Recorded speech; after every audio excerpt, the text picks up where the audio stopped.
Hey everybody, Rob here. It's time for some brand new malicious compliance stories. First one, comply with the 30-year-old dress code. You got it, boss. Let's jump right in. Did you know over 70% of people who watch these videos aren't actually subscribed to the channel? You don't want to be one of those people, do you? Hit that subscribe button for more daily Reddit stories. The shelter I've 30 male been working at for a couple of years now is over 30 years old and is quite notorious for keeping things that way. The daily notes are physically kept in binders, 80s style punitive measures are imposed on clients in conflict, and the electrical panels are labeled with cards that went through a typewriter. You get the idea. The floor supervisor, over 20 years in that position, emphasized that even though jeans were allowed, we needed to strictly adhere to the dress code. That meant button-up or collared shirts, no logos, only long pants and dresses, no hats unless you're outside, no visible tattoos, etc. In other words, dress nothing like the vast majority of the people we serve. We're meant to dress the way they should aspire to dress, said the supervisor. I was told other staff, including staff above my pay grade, have long hated the dress code and unsuccessfully tried to change it for years. None of them were bold little shits like me though. Given my previous experience with underserved populations, I also knew this was a terrible idea. Generally speaking, what people in these communities lack in financial resources, they make up for in their abilities to read people and navigate emotions. If they think you're an authority figure or acting inauthentic, many will outright write you off. And for the most part, they have a great social and emotional radar. The dress code said men's shirts must have visible buttons or a collar. I sewed 2 buttons near my hip on a plain t-shirt and wore it in. They said nothing the first time, but had a meeting where they weren't pointing out anyone in particular and updated that specific part of the policy to prevent me from doing it again. Next, I wore capris. After all, nothing about pant length was mentioned either. That time the code was updated and we were informed via email, so no one-on-one conversation about it. A few months and minor malicious compliances later, our workplace gave us logoed t-shirts with the institution's name and website on them. Hooray, we thought. We will at least be able to wear t-shirts now. Nope. After a week of several coworkers wearing the shirts they gave us, we got an organization-wide email that the shirts did not comply with the dress code and should not be worn during work hours. Knowing me as the office rabble-rouser, several pissed-off coworkers came to me independently to ask how they too could rebel. Enter this story's biggest malicious compliance. As a minimalist, I had no desire to hold on to a t-shirt that I would never wear. We had no input on the design and color of the shirts, and I simply did not need it taking up space in my closet. The most reasonable alternative would be to turn the shirt back in and explain that, so I did. Coworker number 1 was moving soon and didn't need an extra thing to pack, so she also turned hers in. Number 2's partner hated dark green, the shirt's color, so he turned his in. This happened all the way to 25 total employees, with some borrowing others' excuses. After 5 days, the supervisor had a box with 24 shirts sitting in his tiny office. He actually has to keep them on his desk, and I can hear him bumping his hand against them when he uses the mouse. 3 months later, they are still here. He's not dumb. He knows those shirts are an FU that lives in his office. He cannot donate them to the shelter due to some other ridiculous handbook rule about organizational spending, and he bikes 6 miles to work, so driving them home isn't a reasonable option. He's tried putting them in the general office storage, but his boss has said the shirts are the supervisor's problem since he ordered them. Currently, he's just stuck. We know it bothers him, but he knows he can't bring it up since it's his own rules that prevent us from wearing them. No dress code changes so far, but the top of the year meeting regarding our handbook has dress code on the table. 3 of the people who return shirts are a part of that advisory board of 5. I'm cautiously optimistic that we'll finally be rid of some of the dumb, short-sighted elements of our dress code come February. Does anyone else think that OP should have gone to the thrift store and bought the butt-ugliest polos and button-down shirts they could find, and then just wear them exclusively to work? That would have been good. On to our next story. Do the work exactly how you want it done, even though it's ridiculously wrong? Fine by me. Let's jump right in. Some background before we start. I worked as a drone pilot and mine surveyor for a man-child, using drones to take pictures of the mines, creating a 3D model out of those pictures, and then calculating all sorts of goodies for the clients, like their gold yield and the amount of shit they have to move, etc. It's really technical and can easily go completely to shit if you don't know what you're doing. And even if you do know what you're doing, it can still very easily go to complete shit. I'm licensed and certified. I've been playing the game for a long ass time now, and I know how it works most of the time. My ex-boss, on the other hand, didn't. See, he got his surveyor's license during the 80s by complete chance. He was a simple miner who just happened to be in the right place at the right time, getting a free university scholarship to become a surveyor because they had a few grants left over and called out who wanted it. His hand was one of the ones they picked. The second he got his license, he quit his job and convinced an old retiree surveyor to throw in his retirement, all cards on the table, to start up their own surveying business. He spent the entire time at the golf course and the bar, making a fat amount of cash out of his newly founded self-milking cash cow. Not once did he carry out an actual survey. Hell, I doubt he's even stepped foot on a mine since then.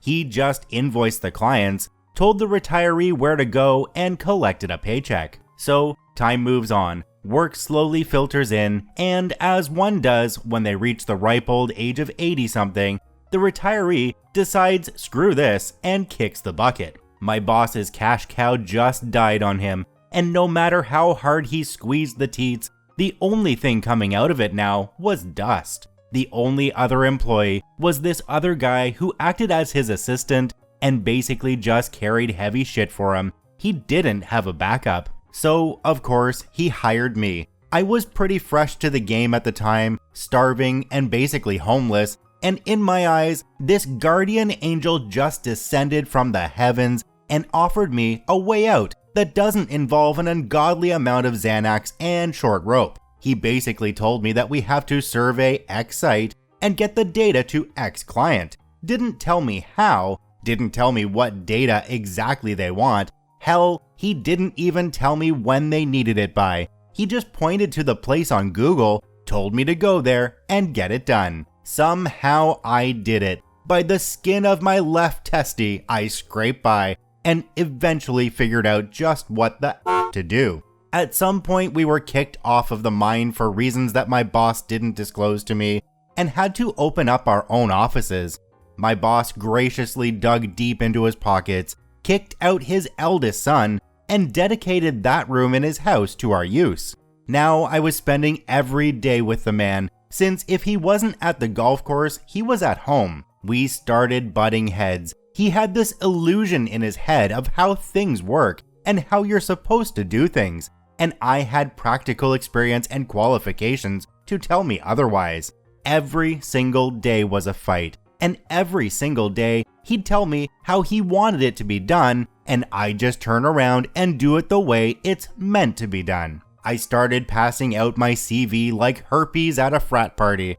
My timing was perfect though, cause a little blip and crash of the 2020 job economy happened right as I started searching. The interviews I had lined up all got canceled. The people who I already interviewed with and who seemed ecstatic to have me suddenly didn't answer my calls. I felt like a scorned lover, waiting on the curb in the rain, underwear clinging to my butt cheeks and my socks soaking wet. I was considering maybe going back to IT, or even better, prostitution. I could maybe make $1 each, and thanks to a well-used childhood spent chewing gum, I knew I had the jaw muscles for it. I felt hopeless and dejected, doomed to a life of taking care of a disgusting man-child and his fat wallet. Eventually though, a second angel descended from the heavens, once again saving me from that seductive little noose. I checked her wings for wires and asked her to do an STD check before we carried on, and she checked out. Finally, I could leave this place. I was waiting on the contract, not really willing to commit to anything without it being in writing, when my boss and I got into another massive screaming fight. After hour 3, something inside me snapped. You want it done your way? Fine, I'll do it your way. I committed hard to following his procedure every step of the way. Surveys were taking 3 times longer to do. The drone crashed 4 times, my first ever crash, and all of them were near write-offs. The 3D models stopped looking like mines and started resembling potato chips and Twizzlers. He had clients calling him day and night, non-stop, asking him just what the F is he doing. Eventually, he gave my number to them so they can call me directly, and I started getting calls day and night, non-stop, until I just turned off my phone outside of office hours. Clients were threatening to drop the contracts. Clients were threatening to sue. My contract came in from my new company, and I signed on the dotted line with a smile on my face. One client stopped calling and stopped paying. Word got out, as it always does, that his company is just some redneck hoo-ha being run out of someone's home. Another client canceled the contract completely and threatened legal action. I handed in my resignation. My boss looked at me pleadingly, offering me a ton of cash to stay. If cocaine could make you feel even half as good as I felt then, sign me up. I told him to get f***ed. He begged me to write him a manual on how to do the work, to show him how to process the data, to fly the pits, to set up the instruments. I spent the last 2 weeks there writing out every procedure he ever told me I needed to follow, sent it through to him, and walked away. A few weeks later, when he was scheduled to do a survey, I was suddenly spammed with calls and emails and messages from him asking me how to do this or how to fly that or where to find this data.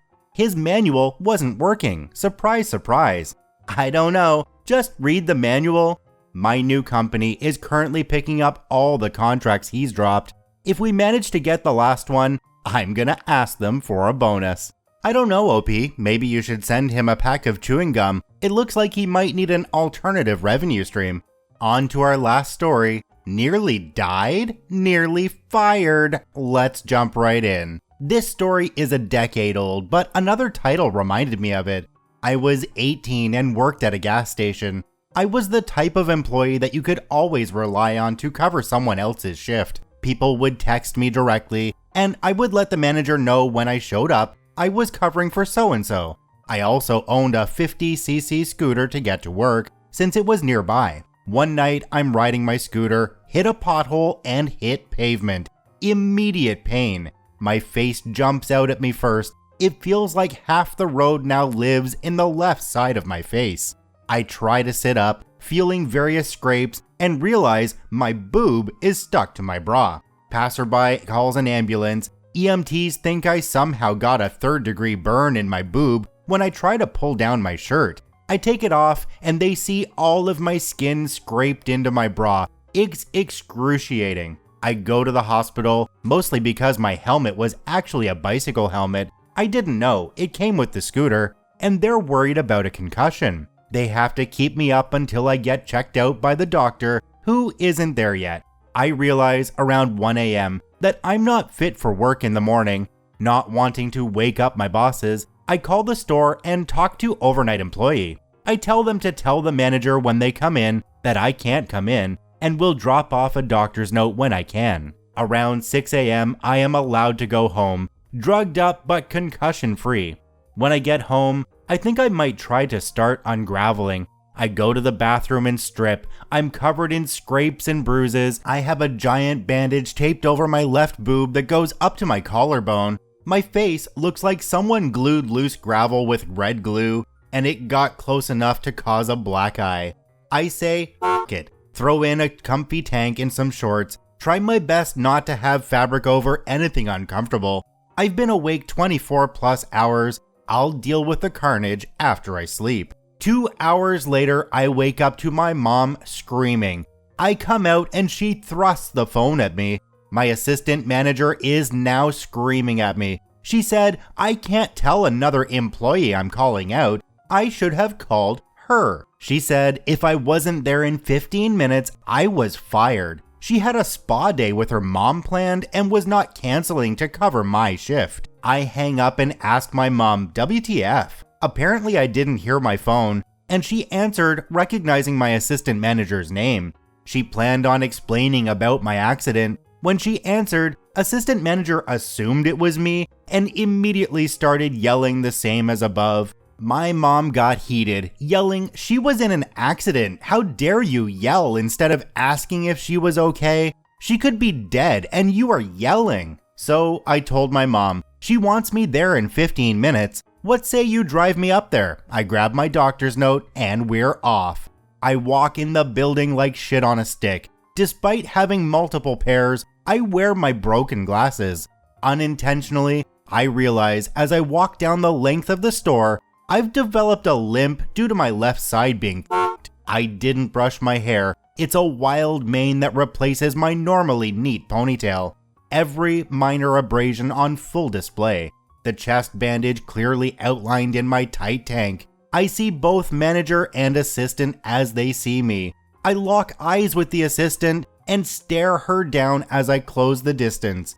My manager stutters out the question of, what am I doing there? I turn my attention to him. Assistant manager said, if I wasn't here in 15 minutes, I was fired. I'm here, so do I still have my job? After he assured me that of course I did and to go home and rest, I gave him my doctor's note. I turned to assistant. I told overnight person I'd bring in my doctor's note. Next time though, I'll be sure to call you at 1 a.m. if I need to, right? Seeing the look exchange between the two, what I knew had been confirmed. Her calling me was her doing, and my manager didn't know what was happening. I'm sorry about your spa day. If you'll excuse me, they didn't let me sleep until my x-rays came back. I'm exhausted. I left feeling as good as you can feel with road rash. Hopefully the manager had a stern talk with the assistant manager after that, but that line was amazing, OP. I'm sorry about your spa day. Well done.